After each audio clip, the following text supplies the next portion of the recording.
So I have been a D-backs fan since obviously I was born. I am a born and raised Arizonian. We unfortunately were driving on the freeway. You know how that goes. Sometimes there's cement trucks, workers' trucks that are on there, and it flew out from the back.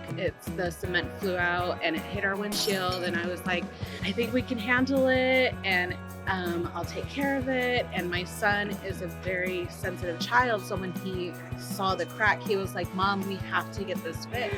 Hi, it's nice to meet you guys. Oh, this is nice to meet you. Hi, How you doing, I'm Luis? Hi, Ranique? everybody. Ranique. Hi. I'm so excited. I'm like, oh my gosh. I came to work.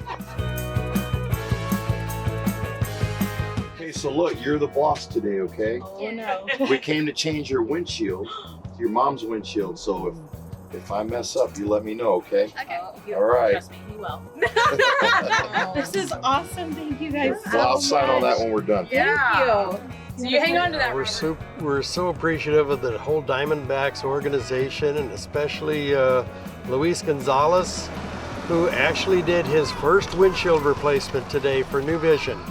Luis showed up this morning with his tools and actually replaced the windshield for Ranique. And I was blessed when you guys had this contest because I was like, how are we going to fix this windshield? Thank you guys so much for giving us this opportunity to get that taken care of.